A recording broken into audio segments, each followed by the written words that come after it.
Welcome to the 41st episode of the Head Kick KO podcast. Today we're doing a breakdown of UFC Fight Night, Edson Barboza versus Giga Chikadze. And we're going to talk about the Jake Paul and Tyron Woodley fight.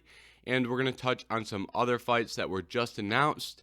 And we're going to end it off like we usually end it. And that's going to be by talking about next week's fight card, which is Derek Brunson versus Darren Till as the headliner. So, like I said, we're going to start it off with Edson Barboza versus Giga Chikadze. So, this performance was a performance that really solidified that Giga Chikadze is a legit contender in this 145-pound division. And coming into this fight, we saw a lot of people questioning Giga and his abilities, and that was based solely off the fact that we had never seen him against a elite level fighter at 145 pounds. And his last fight was against Cub Swanson. Obviously, Cub is very talented, but he has had some losses, had some wins, nothing too crazy. And then Edson Barboza obviously is a major step up in competition from Cub Swanson. So a lot of people were doubting his ability coming in, but he proved he is a legit fighter. The main thing that stood out to me for Giga was his speed, especially the speed of his kicks. I mean, that was always one of the highlights of his game. It is the kicks, and it is the speed of those kicks. It is his most talented feature, but I didn't think they were going to be that fast coming into this one. Anytime someone has a speed advantage over Edson Barboza, you're obviously in a good spot in your career. So I was very impressed by Giga's performance. I really liked the body kicks he was throwing. Giga throws great body kicks, and he landed quite a few of those on Edson. He was a lot more efficient with those body kicks than he was the head kicks. I wish he would throw a little bit fewer head kicks, which I know that sounds crazy considering this is the Head Kick KO podcast. But especially in this fight, up against Barboza was slipping those. He was blocking most of them. And while head kicks do damage even when they're blocked or even if you still roll with them, the way he was throwing the body kicks, he was hitting them at a very, very high percentage. So in the future, he obviously needs to keep throwing them. He's going to keep throwing them, but I hope he kind of increases the frequency that he throws that body kick, because over 3 rounds, I think he landed probably 7 or 8 that were very solid. If you can get that number to 9 or 10 even if it's just that small of an increase, I think that's going to have a major improvement, is going to cause a major improvement in his performances.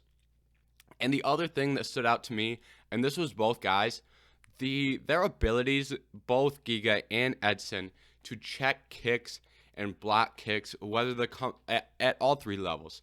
Edson blocked a lot of head kicks. Edson didn't throw as many, so Giga didn't really have that opportunity. And then they were checking a lot of kicks, a lot of leg kicks. They both even checked some kicks to the body. I think Edson checked a couple of the kicks to the body. But the ability for these guys to check kicks was tremendous to me, because these are probably the 2 best kickers in that division. So their defensive ability against kicks was something that really stood out to me, because if you can defend a kick against Edson or Giga, you can defend a kick against anybody. So that stood out to me, and that's something that we are going to have to look out for in the future. And this fight was a lot more evenly matched as well than many people were making it out to be. Edson had a really good second round, and he had some momentum going into the third. But Giga came out hot, landed a couple big shots. And I think this fight, after the first round, that was something that I kind of thought was, the first person who lands that big shot is going to be the winner of this fight. Edson threw some really massive shots, and he never landed any of the big shots he was throwing, but he was throwing shots that were, the goal for those was to put out Giga's lights. So it came down to who was going to land first, and Giga was the one who did that. When he got that shot and he landed it, he stayed composed, looked for submissions on the ground, showed some really good finishing instincts, especially against a guy like Edson. I think this stoppage, you could make the case that it was a little early. And that, for me, I'm saying that because that was not the most hurt that we saw Edson during that fight was when it was stopped. You know what I mean? There were moments a minute prior where Edson was hurt way more and it wasn't stopped. I think he recovered a little bit on the ground. Obviously, Giga landed another shot on the feet, and I think he would have eventually ended the fight. But when Edson had the chance to recover and kind of be on the ground, he did just that. He recovered a little bit. Obviously got hit again, like I said. But I think you got to give him a chance there because I think he was still in that fight at that time. Like I said, I don't think that would have changed the outcome at all, but I just think that is something to think about. And this raises a question, this performance, is what is next for Giga? Because you have to move Giga up in these 145-pound rankings. As much as this is a Shark Tank division, and he's going to have to fight an absolute monster next. That's just the nature of the top 10 at 145. I'm really interested to see which direction we go here. He obviously said he wanted to be an alternate for the title shot, and he also said that he wanted to fight Max Holloway. Those were his two requests. Now, as far as being an alternate for the title shot, it has gotten to the point where that doesn't really matter that much anymore. We're not seeing fighters consistently miss weight. And when it comes to Volkanovski and Ortega, those aren't guys where you have to worry about one of them missing weight. There's going to be a backup fighter. Could it be Giga? That's a possibility. But I don't think that is going to have much of an influence on this fight. Now, so that leaves us with the call-out of Giga calling out Max Holloway. Now, I don't think that's a direction we should go. I really do not like that.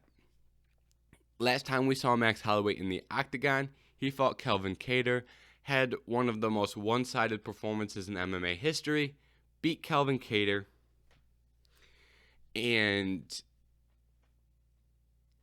going into that fight, Calvin Kattar was in a position where he was coming off a massive, massive knockout.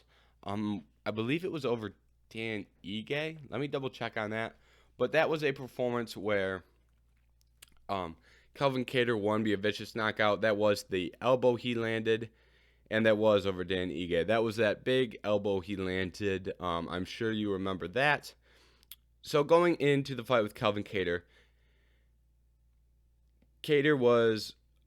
my apologies. He landed the elbow on Jeremy Stephens and then edged out a decision over Dan Ige. That was Calvin Kattar. So Kattar, excuse me. So Kattar, going into the fight with Max Holloway, Kattar was thought very highly of. People were calling him the best boxer in the UFC. And he was looked very highly upon, coming off two impressive performances, and deservedly so. And then we throw him in there with Max Holloway, and he gets hurt, and he gets hurt bad. Now, I don't want to see the same for Giga.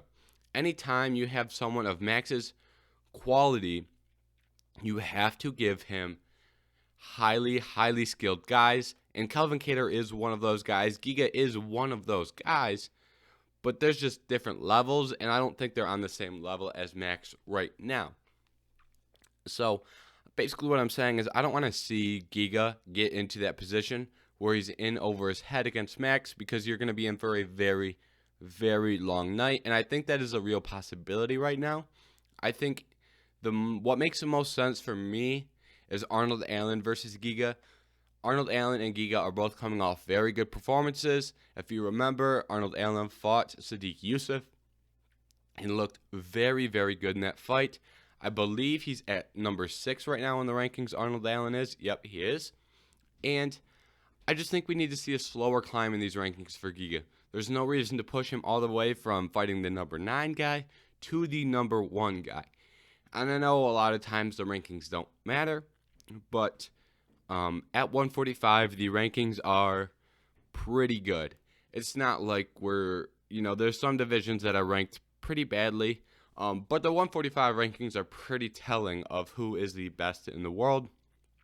And jumping from that number 9 spot to that number 1 spot, I think Arnold Allen sitting at 6 is someone who, for both these guys, it makes sense, not just for Giga.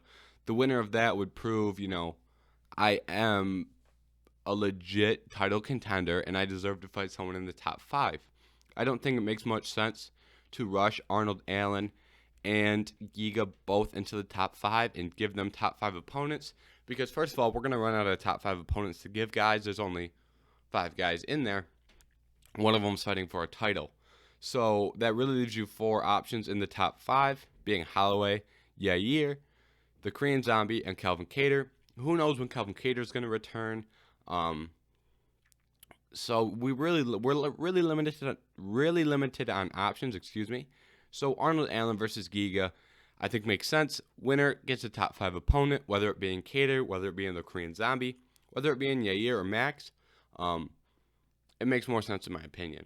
And also, if Max Holloway is going to fight for that, or if he's going to fight before he fights for the belt, because if Max Holloway doesn't fight again this year, he's going to be fighting for the belt next year. Assuming Ortega and Volk, is a standard fight, need a couple months afterwards that pushes the champion into next year. And as long as everyone's healthy, Max will be fighting for the belt if he does not fight another contender. And if he does fight a contender, I think it has to be Yair Rodriguez. I think that's a fight stylistically that would be very fun. And I think Yair is far more proven and deserving of that fight with Max than Arnold Allen or Giga. So just match them up against each other and we can move from there. And for Edson really has a lot of options just based off how stacked this 145 division is. If you lose at the 9 slot at 145, you're going to have to fight someone at 10 through 15, very likely. So you've got a lot of guys. There's a lot of options. The one that I would like to see is actually Dan Ige, but they have already fought. I'm not sure that the UFC would want to run that back. Another option is Josh Emmett, but I would like to see Josh Emmett move up in the rankings. Possibly fight someone in that top 5. I have been thinking recently Kattar versus Emmett would make sense just because they're both injured right now and they both probably won't fight until 2022. So they make their returns against each other. I think that would make sense. 2 guys coming off a long layoff fighting one another. So that's why I thought Kattar and Emmett. So I'm not sure that the UFC would be looking at Ige versus Barboza, and then if they do Kattar and Emmett, that really doesn't leave Barboza much ahead of him in the rankings. He's probably going to have to slide back, whether he fights Sadiq Yusuff, Ila Tuporia. I think there's a lot of good options there, but I think he's going to have to take on an up-and-comer in the 10 through 15 slot next. Now, that's all I've got for the main event. We are going to talk about the other fights off UFC Fight Night, Barboza versus Chikadze. But before we do that, we're going to touch on Jake Paul and Tyron Woodley. I'm going to give my thoughts on that as a fight itself, not the whole spectacle, really. So, Jake Paul and Tyron Woodley. I've got T. Wood in this one, and I don't have some crazy reason. This is my reasoning. I saw Ben Askren slip a punch from Jake Paul and throw a massive right hand, and he landed that. Problem being, in that exchange, Ben Askren doesn't have much in terms of punching power, so it really didn't do much. Now, if we see that same exchange happen, if T. Wood slips a punch and throws a massive right hand and connects like Ben Askren did, Jake Paul's done. His lights are out. I think that it is inevitable in this fight. I think he's going to slip. I think he's going to land a big right. And I think he's going to put Jake Paul's lights out. My only concern for T. Wood in this fight is the chin and head movement that we have seen recently. And those concerns are not strong enough for me to pick Jake in this fight. And that is because when we have seen Tyron get rocked, it's been against guys like Vicente Luque and Gilbert Burns. I don't think Covington ever landed a shot that rocked him. I don't really recall if Usman did. That fight was a long time ago. If I remember correctly, that was more grappling dominant from Usman. Usman did 50-45 him, but I don't think he ever rocked him with a punch. So when you look at the times, Tyron Woodley has been rocked has been from Luque and Burns are the two big ones that stand out to me. Now, is Jake Paul going to hit as hard as Luque or Gilbert Burns? I'm going to have to say no, and I think the majority of people would agree with me on that. However, I did meet someone in the last couple of days that looked me in my face and said Jake Paul hits harder than Vicente Luque and Gilbert Burns. I also don't think he listens to MMA podcasts, so if you're listening, you're probably on the side that Luque and Burns hit much harder than Jake Paul. So, like I said, the other thing is head movement. If T Wood doesn't have some head movement, that's the one thing we've seen from all of Jake's opponents, very little head movement. But if T Wood can incorporate some form of head movement in any type of way, I think he's going to win this fight. And those are the reasons I've got I've got T Wood against Jake Paul. And the other thing I want to talk about is Tyron Woodley in the lead up to this fight is probably the most likable Tyron Woodley has ever been. Tyron Woodley, if you don't remember, was not very likable or marketable as a UFC champion.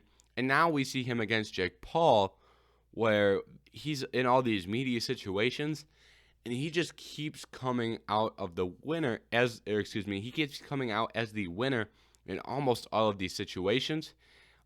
He made some very good points with Jake Paul. He made Jake Paul speechless a couple times. He's had some very, very funny lines. I haven't watched the interview. I've seen most of the clips on Twitter, the important ones. So if you've seen those, you know Woodley has really just been putting it on Jake in terms of press conferences and media appearances. So, and that is something we haven't seen from Woodley. That's something that I find very interesting, is that now we're seeing the most personality we have ever seen out of Tyron, which I think is interesting, and I think this situation allows for that. And it makes me like Tyron Woodley a lot more. And it's interesting to see how he has become far more marketable now that he's outside the UFC. So, I think that's really interesting, and I'm interested to see what he does if he wins this fight. If he wins this fight, and he's shown to be more marketable, I'm going to be interested to see what they've got next for him, because I imagine that a lot of people are going to know who he is after this fight, especially if he baptizes Jake Paul. And now, circling all the way back to UFC Fight Night, Barboza versus Chikadze, I wanted to sneak the Jake Paul and Tyron Woodley a bit in there because I knew a lot of people would be interested, so I didn't want to hide it in the middle. It's right there in the 2 slot for us.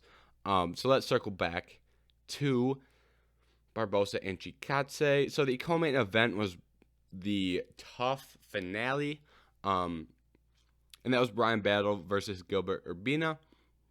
Now, I wasn't overly excited to see this fight, in all honesty.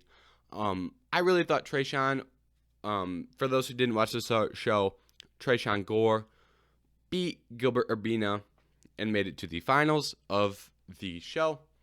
And he tore his ACL, I believe. Don't quote me on that, but it was 100% a knee injury. So he had to pull out, and then Urbina stepped in. So, in my eyes, we weren't watching the 2 best 185-pounders on the show. And you could make the case that Andrei Petroski is better than Urbina as well. So I just don't think Urbina was one of the top 2 guys. So I wasn't too excited coming in. But the fight itself was a great fight. Urbina came in guns blazing, had Battle hurt. Battle went through more adversity in this fight than he did in any other fight during the show. And he eventually got the submission in round 2. I was very impressed by Battle to be able to, withstand that early onslaught that he took. Wins the fight. Very impressed by Bryan Battle. And Urbina made it, even though he didn't win, I think he kind of silenced a lot of people who thought he didn't deserve to be here in this fight. Me being one of those. Hands up, you got me. Now, the Bantamweight finals fight was Ricky Turcios versus Brady Highstand. And this was a tremendous fight. Ricky Turcios won. If you didn't watch this fight, go back and watch it. This fight was just pure wildness. I don't know how else to describe it. I'd love to explain it to you, but you can't really explain what happened. the best way to explain this fight is to tell you that people were comparing Ricky Turcios to Tony Ferguson after the fight. And if you have ever watched a Tony Ferguson fight, you know he's a wild man. So that's the best way to describe this Ricky Turcios and Brady Hiestand fight. Now, even though Brady didn't win, I still think the UFC should show him give him a contract. I mean, when you put on a fight like that, I believe it got Fight of the Night, so he at least got 50 G's. But I think he deserves that contract. He was in a very close fight, didn't win, but he was one half of that great fight. Give him a contract. The other fight from the Ultimate Fighter was Andrei Petroski versus Michael Gilmore. And Petroski, I think, was possibly the best fighter to not make it to the finals. Definitely at 185 pounds. I guess you can make the case. I don't really want to compare bantamweights and middleweights. So I think he was the best middleweight to not make the finals. That's not counting Trayshawn because he did make it. He just got injured. And he got a chance against Michael Gilmore. And if you aren't aware, Michael Gilmore on the show stepped in on, I believe, 2 days' notice. He was an alternate, so he stepped in on 2 days' notice and lost his fight. So they gave him another opportunity in the UFC, this time against Andrei Petroski, also on the show, like I said. This fight was way closer than it should have been. Andrei Petroski is a wrestler and a submission specialist. Michael Gilmore, he was 6-3 coming in, and all three of his losses were via submission. So when you put a submission specialist and a submission liability together, you would think it would end by submission early, but it did not. It was a TKO for Petroski in the third round, and Gilmore had his moments. I think he won. You could make the case he won a round. One of the rounds was really 50-50. Petroski won one, and then the other one, like I said, was 50-50. Petroski gets the finish in the third. Unfortunately, Michael Gilmore, probably we will not be seeing him in the UFC again. Great guy. All the clips from him on the show, he was a really nice guy. Willing to step in on short notice, just couldn't get the job done. And I believe this fight was on short notice as well, just because they needed another fight for the main card, so they called up two guys from Tough, and that's how we got this fight. Petroski comes out the winner, and possibly a UFC contract. I guess we'll have to wait and see. And then the last big fight was Kevin Lee versus Daniel Rodriguez. And Kevin Lee obviously is one of the more polarizing figures in MMA. Talks a lot, thinks he is amazing, said he was top 5 at welterweight.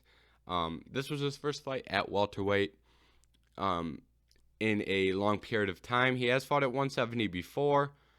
I don't remember when the date on that was. That was a while ago. Moving up from 155. And Daniel Rodriguez was just the better fighter in that fight. He was able to defend some takedowns. Kevin Lee got some takedowns and had some control time. He won a round. He definitely won the first round. But in the last 2 rounds, Rodriguez really pushed the pace, was able to back Kevin Lee up very well. And land some ones, land some twos, landed a lot of leg kicks. And he really just beat down on Kevin Lee. Kevin Lee almost came back. He landed a big shot there in the third. And this was just a really close fight. And fortunate for Daniel Rodriguez, he came out on top. Kevin Lee did not. Now, these guys both have really interesting futures ahead of them, and it's hard to pinpoint exactly where they go. Because on one hand, you can say Daniel Rodriguez looked tremendous, and he deserves a top 15 spot and a big opportunity. But on the other hand, a lot of people are going to say Kevin Lee's a bum. Now, that makes it really hard because you don't know what the UFC is thinking there. If the UFC is thinking Kevin Lee's a bum, Daniel Rodriguez isn't going to get an opportunity that a lot of the fans thinks he deserves. And then, in my opinion, Daniel Rodriguez is slowly and this is the first fight that he's kind of done it, in a big fashion, I guess, or on a big spotlight, just because it was Kevin Lee. He fought Mike Perry, and, a lot of people are just like, oh, Mike Perry's a bum, not really that great of a performance, but he beat up Mike Perry. That fight was not very competitive, and Daniel Rodriguez won a large, by a large margin. And that's just another, example of, people kind of overlooking Daniel Rodriguez. And I think at this point we have to give him a ranked guy. If some people think he's bad, some people think he's tremendous. So give him a ranked guy, and we'll find out real quick. I don't know how else to put that. And that ranked guy could be a lot of guys. 170 is really interesting right now from 10 through 15. I'd like to see Jeff Neal. I just think that would be a great fight by the style. By the way, these two fight, that would be tremendous. We've got Li Jingliang is fighting soon. Who is Jingliang fighting? Jingliang and why am I drawing a blank there? But there are some guys matched up in that 185-pound division. You'd think I would be able to remember because I did do a full episode on matching or just breaking down all the fights that have been booked, and I just cannot for the life of me remember. How tremendous. I'll pull that up in a second. But for Daniel Rodriguez, like I said, very interesting fighter who I really like the way Daniel Rodriguez fights. Daniel Rodriguez is I don't want to say he's technical, but he just throws a lot of straight shots, and he's very accurate with them. He throws a lot of jabs, follows them up with a 2 behind it, mixes in some hooks, and when he does mix in hooks, he lands them very well as well. Lands big shots with those. Leg kicks, he's very high on leg kicks, and I think he's going to be a problem at 170. And for Kevin Lee, I don't know where Kevin Lee goes from this. Kevin Lee is in not that great of a spot because he is the biggest tweener in terms of divisions. If there was a 165-pound division, Kevin Lee would be the first one to join that division. And I don't know how Kevin Lee can be successful at 155 or 170 because he just has trouble making that 155-pound weight, and he just seems slightly undersized at 170. I think he did the right things, filling out and getting to a larger frame to fight at 170, but there was just something there where the size in terms of height seemed to be a problem for Kevin Lee. I don't know where Kevin Lee goes from here. Dana was saying he might not fight in the UFC again. I just hope Kevin Lee fights again soon, because I think one of the biggest problems for Kevin outside of determining what weight class to fight in is his inactivity. And that is not his fault. He went through 2 big-time knee injuries. That's why he hadn't fought since early 2020, almost a year ago, way more than a year ago, a year and a half ago. But I just hope we see Kevin Lee in early 2022. I think that is going to be the key for Kevin moving forward, is just, being active. And I think that's going to be the number one way for him to improve. Kevin Lee, side note, is still also 28 years old. So Kevin Lee has a lot of time left, so I don't think we should give up on him now. That is the last thing I've got for Kevin Lee and Daniel Rodriguez. Also, I absolutely cannot believe Gerald Meerschaert won his fight against Makhmudov Muradov. Gerald Meerschaert, I watched Gerald Meerschaert fight, and I look at him and I'm like, I don't know how this guy's in the UFC. That's exactly what I was saying watching that fight in the first round. He did not look great, and then he started landing some shots in that first round, and I was like, what's going on here? And then in the second round, he started landing some more shots. The tide started turning more. And he eventually wins via rear naked choke. Good for Gerald Meerschaert, because there's a lot of people who share that opinion with me. He has been relentlessly looked down upon since he lost to Khamzat Chimaev. So to see him go in there and get a win, good for Gerald Meerschaert.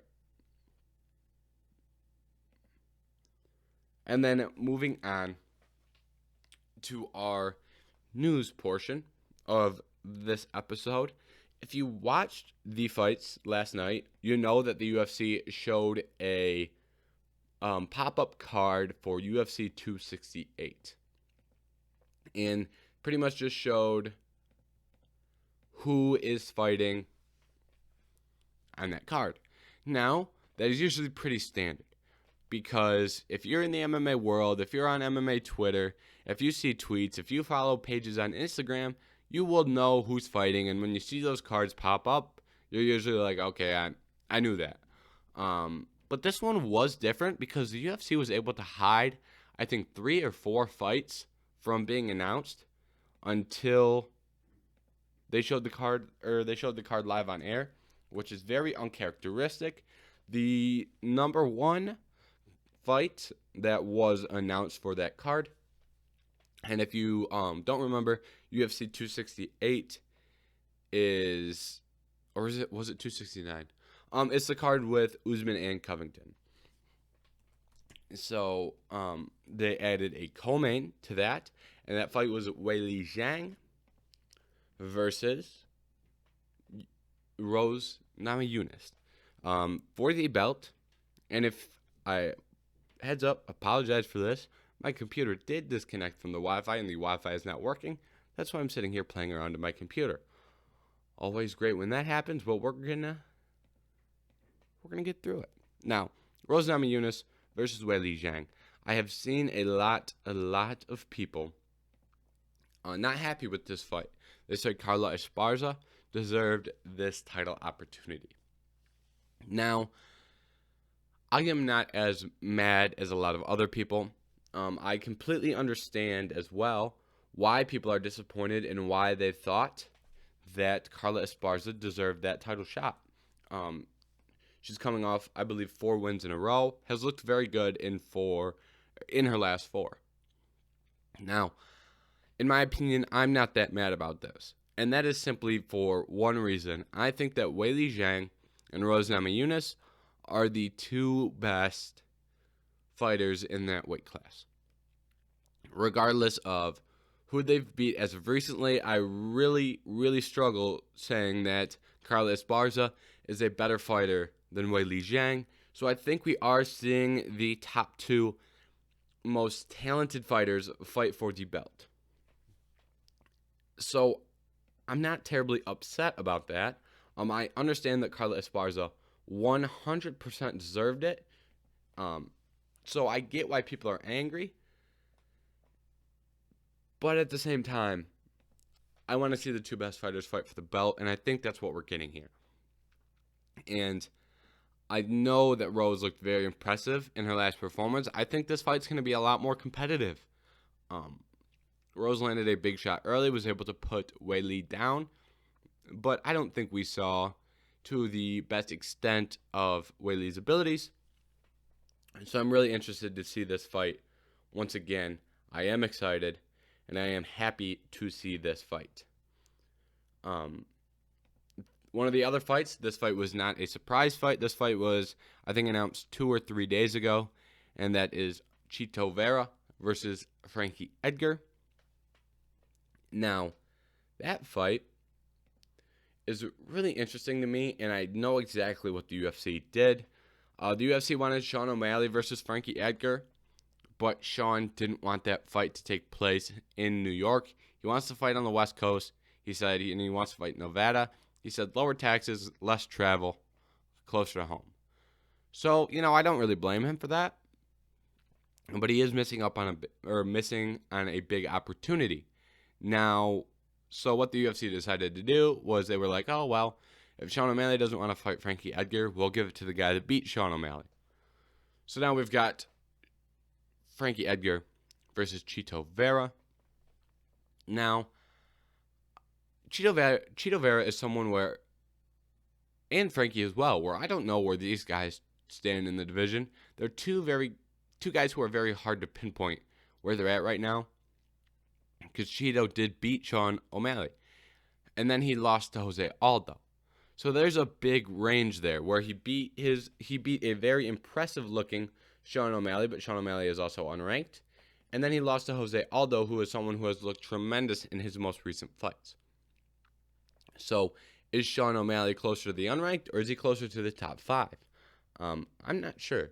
For Frankie Edgar, Frankie is someone who is a legend in the sport, and he is someone who also got knocked unconscious very badly in his last fight. So where do these two guys stand? I have no clue. What I do know is these two are going to go fight, and the winner is going to move up, and I don't think there's much more to be said than that. Another fight that was just announced was Aldana versus Germaine de Randamie, and I'm happy they made this fight. There's a lot of directions the UFC can go with 135 and 145. This is obviously at 135, but Germaine has fought at 145. So has Holly Holm. So some of those fighters at 135 like to test the waters at 145. But de Randamie and Aldana, number 1 and number 4, going at it. I think it makes a lot of sense. Aldana, despite her one setback against Holly Holm as of late, has looked very good. I really like her boxing. She is a very powerful striker. So is Germaine de Randamie. So in my eyes, this is going to be a fun fight. This is a fight I'm going to be looking forward to. And there isn't really much more to be said than that. And if you want an update on my computer situation, it is still not connected to the internet. Yes. Let's go. So everything I've done in the last 10 minutes has been off the dome. So straight from the memory bank. And then there was one other big fight that I absolutely cannot remember that was announced. And that card, UFC 268, is looking absolutely tremendous. Absolutely tremendous. And we'll touch on the other fight that was announced if this will load. But if I can't get my computer to connect to the Wi-Fi, we're going to jump straight to the next thing that I've got remembered in the dome, and that is next week's fight card, and that is Darren Till versus Derek Brunson. This is a really interesting fight to me. Derek Brunson is someone who loves to crash the party. Kevin Holland having a great little fun party, having a good time. Derek Brunson came in, crashed the party with about 150 takedowns in that fight. Or it might have been 5 that Kevin Holland could not stand up from after he got those takedowns. But, feels about the same, morally. Now, the question is, can Derek Brunson do the same thing to Darren Till? We're going to have to wait and see, because Darren Till was taken down by Robert Whittaker in the later rounds of that fight, and that really swung the fight's momentum in Whittaker's favor. Now, the question is, how much of that was because Darren Till has struggles defending a takedown? How much of that was because he had a blown-out knee, and it was late in a fight with Robert Whittaker that was really majority striking base before that. So not only is Robert Whittaker switching up game plans like that, and that's, I can't imagine Darren Till was thinking, oh, better watch out for the takedown in that fight. So this fight coming in, Darren Till's going to have a lot more focus on takedown defense than he did with Robert Whittaker, and he's going to be a lot healthier. Obviously, if you don't remember, Darren Till did injure his knee in the first round of that fight, or maybe it was the second round. It was really early. And I do think Darren Till is going to be able to stop Derek Brunson takedowns. And based on what we saw with Kevin Holland versus Derek Brunson, based on what we've seen with Brunson versus Adesanya and others, I think when this fight is on the feet, Darren Till is going to have a lot of success. And I think he needs to be a lot more active than he has been. Darren Till, one of the biggest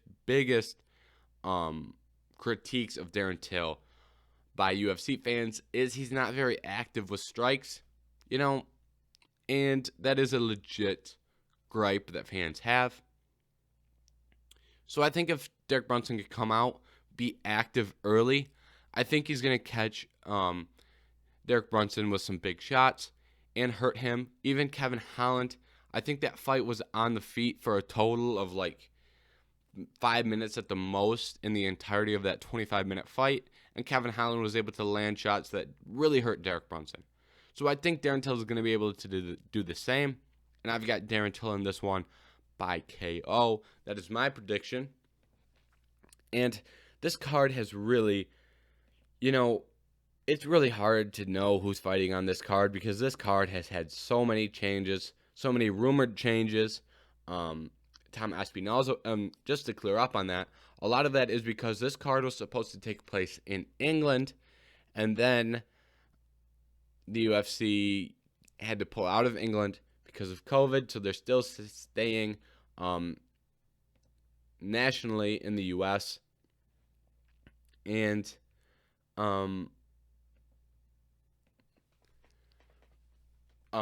so a lot of the fighters have visa troubles coming over, and that's, you're going to have that. These guys thought they were going to be fighting in England. They're from England, don't need a visa to travel, don't need a work visa.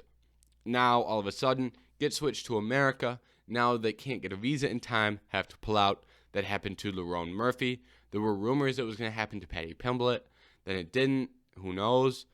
And it's been really hard to find news. There has been conflicting news. I've been in several situations where I've seen fight announcements, fight cancellations from sources that I usually look towards. So, who knows? Who knows who's fighting on this card? But right now, the only other fight that I'm going to touch on, or actually not true, I'm going to touch on a couple fights. But Tom Aspinall versus Sergey Spivak is a big fight. It's the heavyweight fight of the night. It is the co-main. Two guys who are coming up in this heavyweight division. Tom Aspinall, 10-2. Sergey Spivak, 13-2. And I've got Tom Aspinall in this one.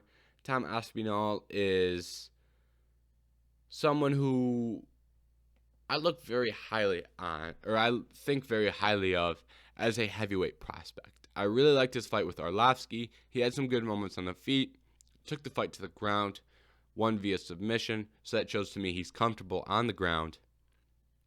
And I think he's just a better fighter in this one. I don't have some big X's and O's breakdown. I just think Tom Aspinall is a better fighter, and I think he's going to come out with a win. And then other fight I wanted to touch on was Paddy Pimblett versus Luigi Vendarami. Now, for those who don't know, Paddy Pimblett is coming in with a good amount of hype. A lot of people really like Paddy. Very well known. This is his first fight inside of the UFC.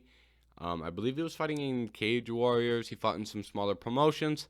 Finally making his UFC debut. People are excited. People are ready. So we're going to have to wait and see if Paddy Pimblett is the real deal or not. That's really all to be said for that. And then the other fight that was added. Oh, actually, we're going to finish talking about this first. The last fight that I'm going to touch on for this fight card coming up this week is Bantamweight fight Jack Shore going up against Ludwig Shelinian. If you were not aware, Ludwig Shelinian is also a fighter from Tough. He is stepping in on short notice to fight Jack Shore. I did not even know that fight was announced until I just saw it. So this is news to me, and I'm bringing news to you. This fight is going to be a very good fight. Jack Shore has looked tremendous inside of the UFC. He has shown a lot of good wrestling. He is 14-0. A lot of people think very highly of Jack Shore. He's one of the best unranked bantamweights.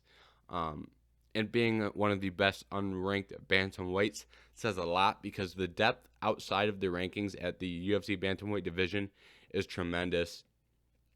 Umar Nurmagomedov is one of those guys as well. So for people to think that highly of Jack Shore really says a lot about him.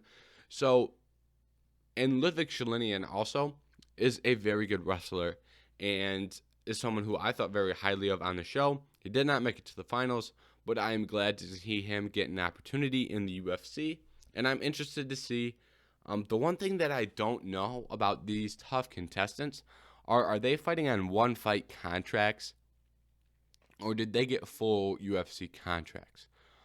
Because they were fighting in the UFC, on a UFC card, not on the show. So, for example, Michael Gilmore and Andrei Petrosky, did they get one-fight deals and then with a clause in there that they get another fight if they win? I'm not really sure how that works. I've tried to find that information. I haven't been able to find it. Like Ludwig Shelinian, this fight isn't even on the TUF finale episode. It's just a normal UFC card. So is he going to come out in the tough shorts and look at an opportunity? Or is he, under full UFC contract now? I don't know. I would love to have the answer. So if anyone has the answers, leave that answer in the YouTube comment section for me. And then the last fight that was a secret announcement from last night was Bobby Green versus Ireana. This might be the fight I'm most excited for out of all the fights that I have talked about, because Bobby Green, as he lost his last fight to Rafael Fiziev, he looked very good. He landed some very good shots, and he was very entertaining. Ireana, I assumed Ireana retired because I can't even remember the last time he fought. But Ireana is no joke at 155. He was ranked before he was pulled out of the rankings due to inactivity. So I'm interested to see who wins this fight and where they move from here. I think that's going to be a very entertaining fight. Just about every Bobby Green fight is at least entertaining. And when you're fighting a good fighter like Ireana, it only makes it more entertaining. So add Ireana to now the list of tremendously talented unranked fighters at 155. And then that is going to be all I have for today's episode of the Head Kick KO podcast. Thank you once again for listening, and don't forget to come back next week because we will be talking about Darren Till versus Derek Brunson. We'll be breaking down that fight, the other interesting fights on the card. We'll talk about what's next for both Till and Brunson after that fight. We'll break any other news that happens from now to next week, and it should be a fun time. Hopefully my computer stays connected to the internet for the entirety of that episode. Cross your fingers. And once again, thank you for watching this episode of the Head Kick KO podcast. If you made it this long, you might as well like and subscribe if you're on YouTube. If you're on some other streaming platform, whether that be Spotify, Apple Music, whatever, you might as well follow. You might as well like. You might as well share if you made it this far. So once again, thank you and goodbye.